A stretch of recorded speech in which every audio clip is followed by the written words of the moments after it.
Thank you, Jack, Anthony, and Jamie.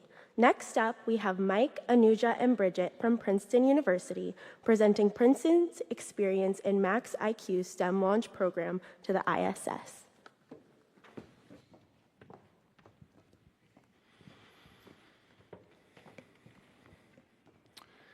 Okay, good morning, everyone.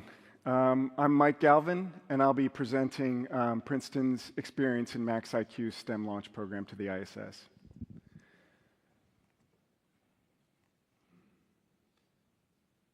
Clicker not working.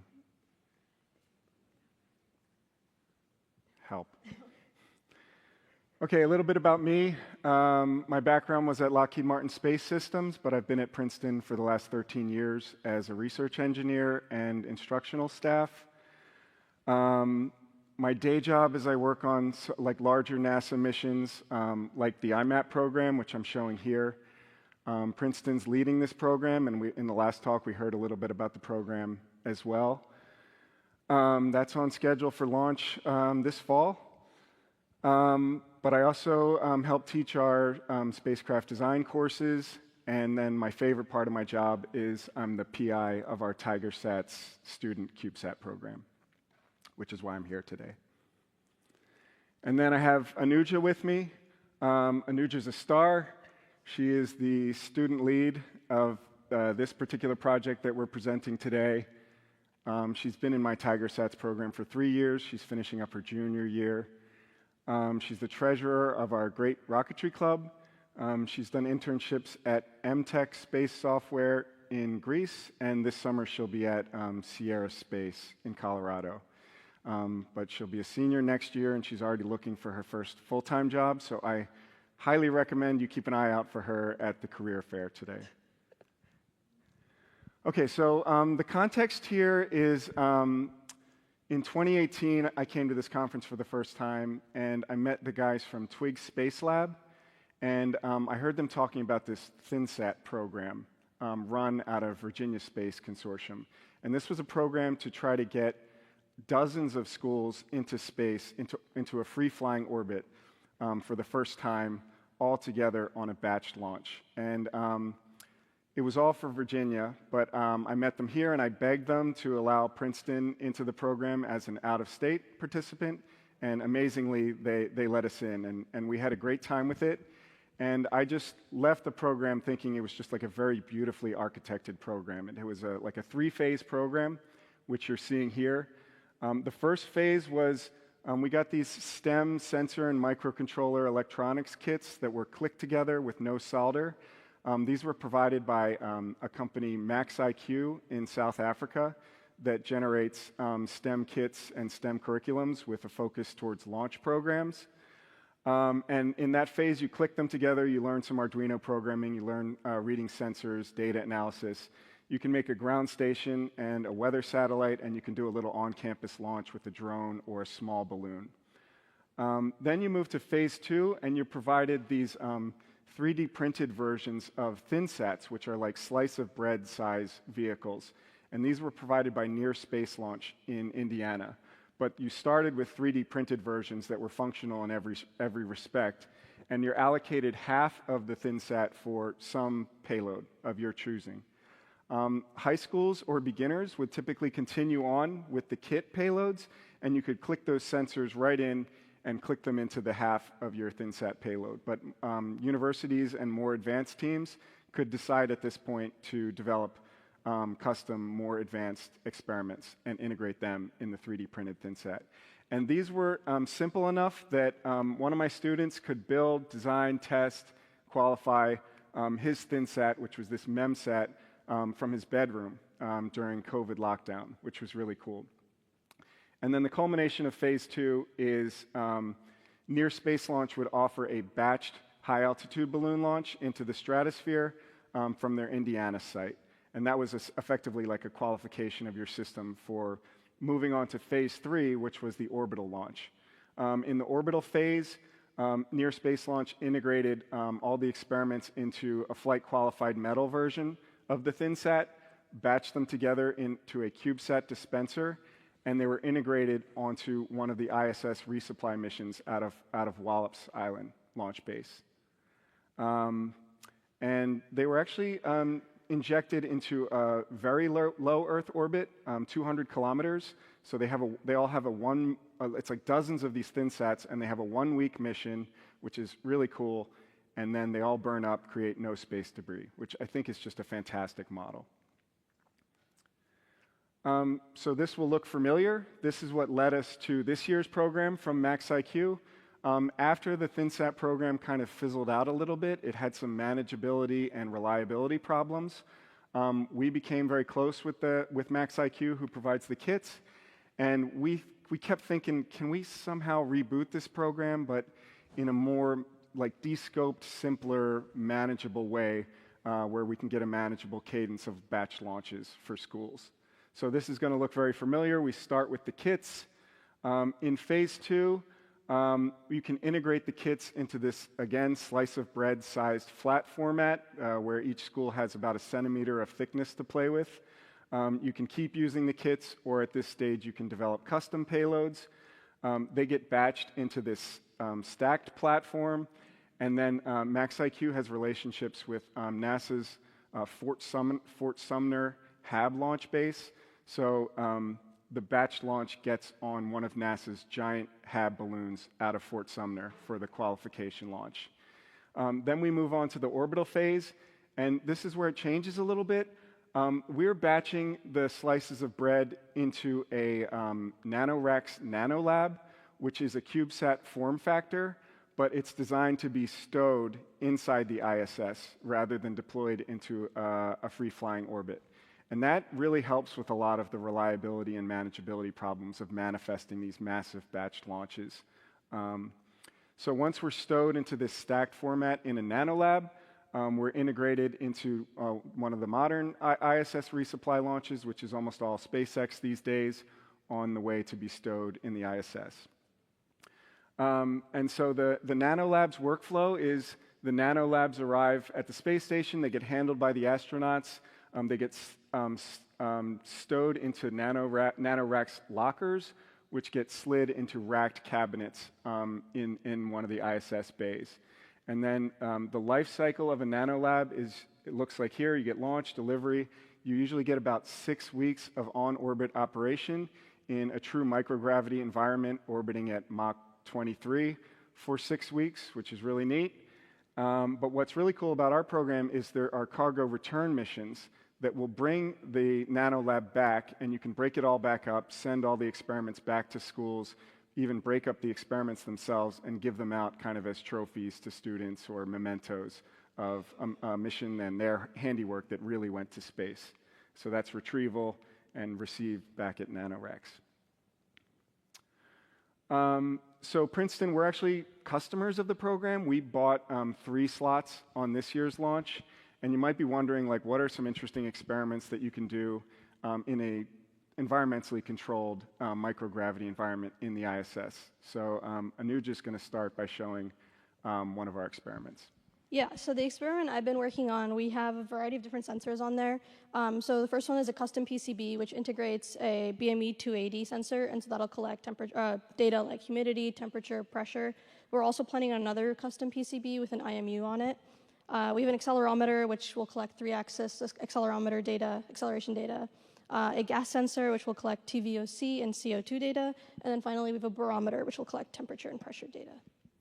So Anuja's a junior, but her teammates are freshmen, and this is like a very nice freshman level payload where we're just using the kit to put together some environmental sensors and characterize our local environment in the stack itself.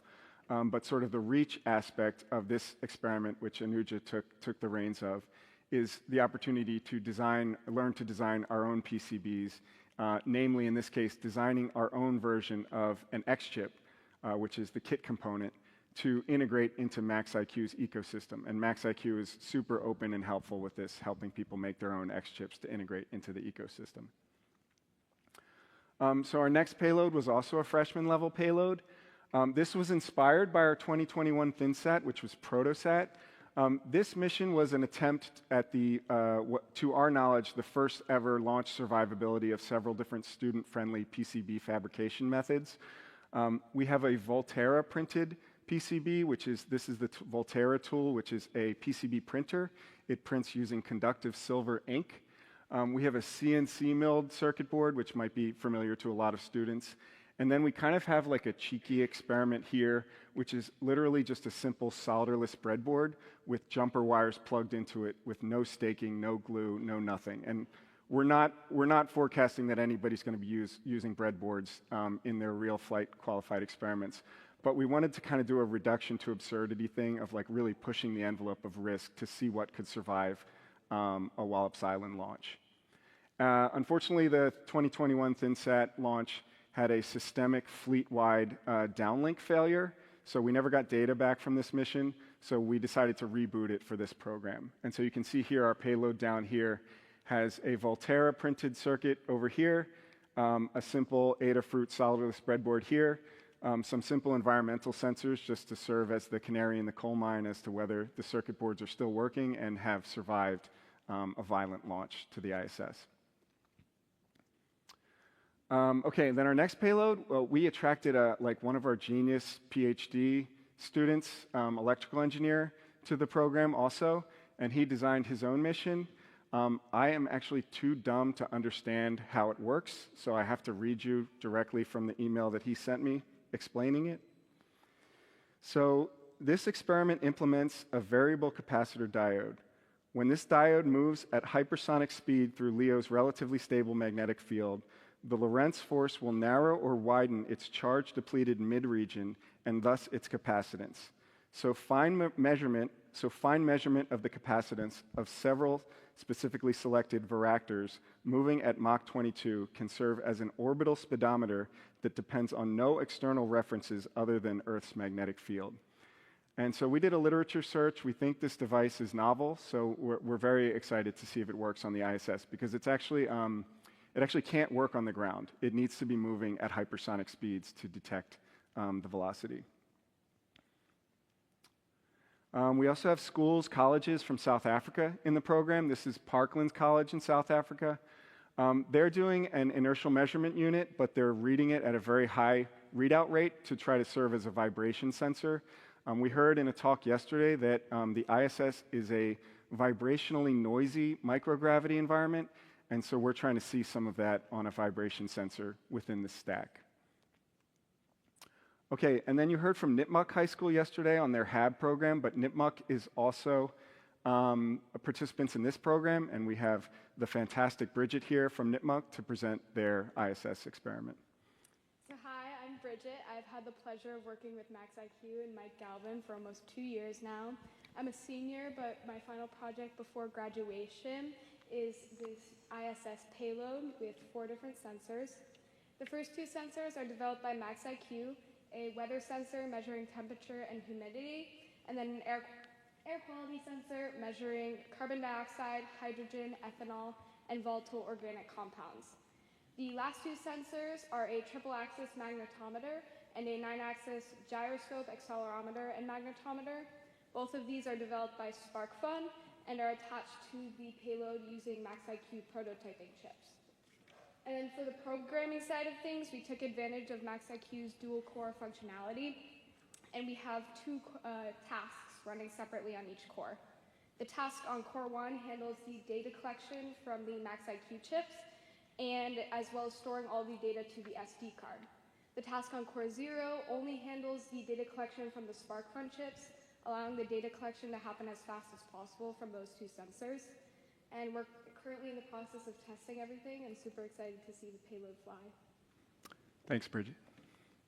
Okay, real quick, one thing I love about the NanoRacks platform is there are real requirements.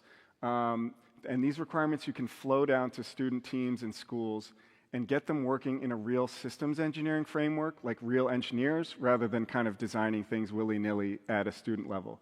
So the NanoRacks platform has an interface definition document, and all the experiments within the stack have to comply with NASA's standard material and processes requirements, as well as NASA's flammability, off-gassing, and compatibility requirements. So this is just a really nice context to get students working in a real engineering environment with real flowed-down requirements.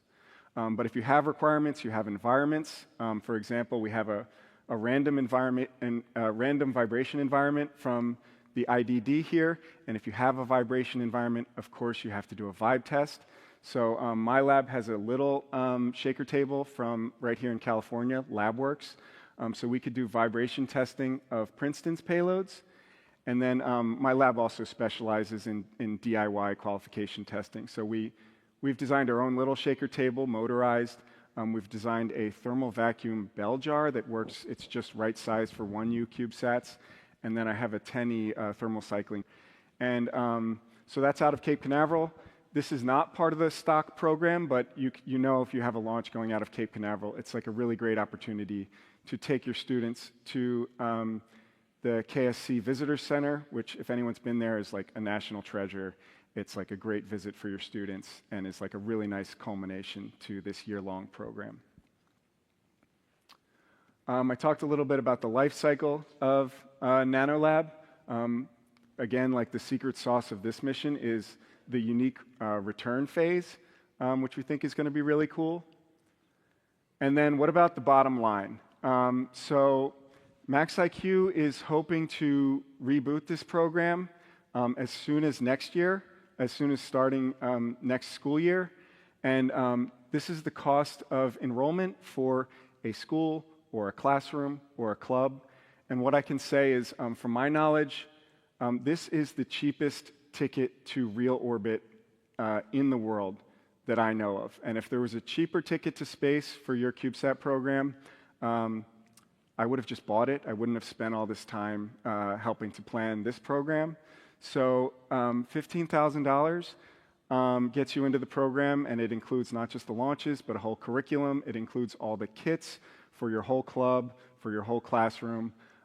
It's paid in 2 installments. You can pay $6,000 up front, and that gets you all the no-solder, click-together electronics kits. It gets you a furnished curriculum, tutorials, and a series of live MaxIQ hosted Zoom workshops. And that first installment payment also includes the HAB launch. And then if you're ready, the second installment payment, $9,000, that gets you manifested on the ISS launch and gets you the return of your payload also back to your school. And the program's great for middle school and high school programs, but you can see it's also adaptable to universities who want to design more advanced payloads. And I just find it's really good for beginning CubeSat programs who are just intimidated by looking at a blank sheet of paper or the steep cost of CubeSat COTS subsystems. It's also really good for mature CubeSat programs that want to have an onboarding program for their new freshman members. You kind of accidentally learn CubeSat design skills when you get through this program because you have to design this stack of circuit boards and learn sensor readout, microcontrollers, and PCB design. And by the time you've designed a NanoLab stack, you've learned to design a CubeSat as well. I think that's all I have. So here's contact information for myself, for my lab, and this QR code will take anyone to the program page at MaxIQ's website where you can learn more about the program and you can directly sign up for the year 2 cycle if you're interested. We'll be participating, Princeton will be participating again. We're having a few return schools to the next program and we're looking to enroll enough new schools to do another ISS launch. That's it.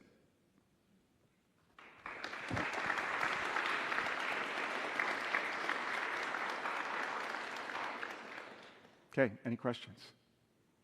Anyone interested?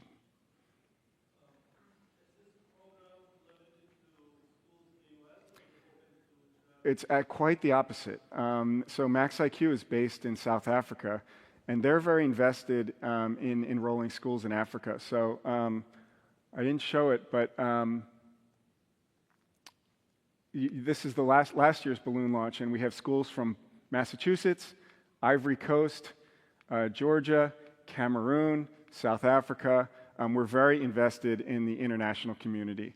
So yeah, we're accepting schools worldwide. And the question was, is this open to international schools? The early bird pricing timeframe, when do schools kind of have to commit for that pricing? I think that price will be active through the summer. And then MaxIQ is very flexible, so just talk to them. But yeah, I think the pricing will be active through the summer. Any other questions? Oh, yeah. Do you do any flight tests on site at Princeton? Yeah, so I showed, we have like a range of capabilities. I had a student design, so most vibe shakers are electrodynamic shakers. They're like giant subwoofers. Most of them are huge. They cost hundreds of thousands of dollars. So we wanted to develop a range of our own vibration test capabilities. So I had a student design a motorized shaker. This is just a giant high torque stepper motor that can jitter this linear stage back and forth. And if you move your test article around 3 axes, you can do a 3-axis sinusoidal vibration test. You can't do random vibration with obviously a reciprocating motor. But sinusoidal testing, you can test for resonances, and you can sweep through like 0 to 100 hertz to check if your system has any low frequency resonances to destroy itself. And then at like mid-sized payloads, which for us mid-size is like a 1U CubeSat. So on this you can test thin sats or circuit boards that are going to be in your CubeSat stack. But for like a full 1U CubeSat, we bought this LabWorks shaker. This is off the shelf. This is actually a CubeSat kit from LabWorks, and it's fantastic. It's I think they're selling it. It's about $20,000. So that's a lot of money, but it's obviously within Princeton's striking distance. And it's spec'd to provide NASA GEVs, full NASA GEVs qualification levels for a 1U CubeSat, and then you can use it for subsystems and everything also. And we've just had a lot of fun with it this semester. We've been shaking everything we can get our hands on this semester, including this is Anuja's payload that she presented. We're going to try to shake all of our ISS payloads.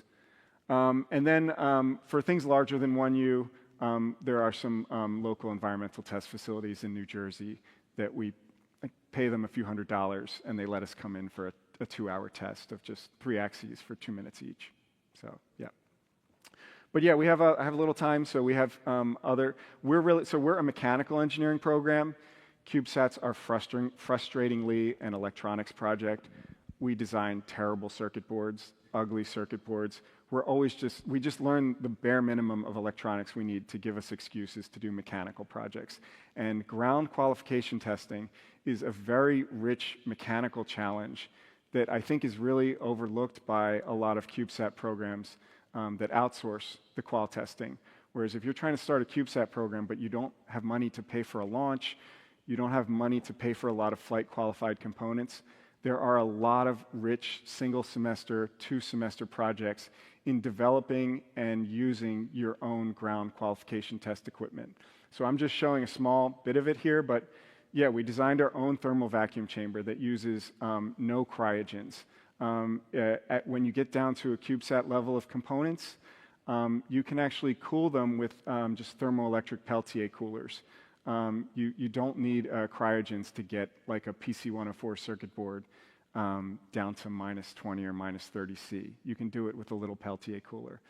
And the Peltier coolers are reversible, so you can put a little Peltier cooler in a classroom bell jar, and you can heat and cool your experiment to NASA GEVs levels. It works okay. There's a lot of waste heat coming out of Peltier cooler, so far, what we can do is we can cool once down to NASA levels, and then we have no problem heating up once because we have just a ton of waste heat. But then we have trouble getting back down to cold for the next cycle. But we're working on this. Our next iteration, we're going to try to use off-the-shelf refrigerants while still trying to avoid the safety implications of using cryogens with students. And then, yeah, my 10E cycling chamber. I had a little extra money one year. I bought this for $1,000 on eBay, and I'm spending this summer trying to figure out if it works or not. So that'll be for larger payloads. But yeah, we do a ton of ground qualification projects with our students, which cost nothing compared to launch programs. And it's a really good way for students to feel that they're involved in a real space program, but it's not the pressure of leading to a real manifested launch date and the real budget implications of that. So, any other questions? I might have 1 minute left. Yep. Do you have a single-sided A4 with the parts you use for that? I'm sorry, can you say again? Did somebody bother to write up your inexpensive thermal vacuum? Oh, yeah, we have a paper.